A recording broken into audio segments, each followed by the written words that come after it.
Okay, uh, here we shall look at the basics of a transformer for protection. I hope that सबको पता है कम से कम basically transformer क्या होता है. यहाँ पर हम वो नहीं देखेंगे. We should basically look at two fundamental things that we all of us have to remember. अगर उसमें कंफ्यूजन हो जाती है फिर ये सारे आपके पास ट्रांसफार्मर की प्रॉब्लम्स होती हैं आपकी रिलेइंग के अंदर, स्पेशली इन डिफरेंशियल रिलेइंग बहुत ही कॉम्प्लिकेटेड हो जाते हैं. The first one is dot convention. Let us see. Let me first draw a transformer, or at least a schematic representation of a transformer. Hopefully that is visible. हमारे पास dot convention simple होता है. हम यहाँ पर physics के अंदर नहीं जाएंगे. We should simply look at what is relevant to us.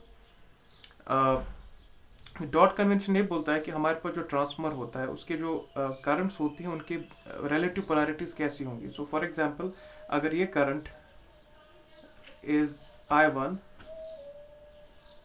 and it's going into the dot, here the current has to go out of the dot. Is this clear? ये कभी नहीं हो सकता कि आपके पास साइमल्टेनियसली दोनों currents on this side and this side simultaneously dots के अंदर जा रही हैं या साइमल्टेनियसली डॉट्स के बाहर जा रही हैं. अगर एक करंट आपके पास डॉट के अंदर जाएगी, ऑटोमेटिकली जो दूसरी करंट है वो डॉट के बाहर जाएगी. Is this clear? The second thing is obviously this MF equality. हमारे पास अगर इस वाली side, let's call this a primary side, it has number of turns N1 and here the number of turns is N2. The current here is I1, the current here is I2. To a first approximation, N1 I1 is equal to N2 I2. What does this mean? Basically the currents are proportional.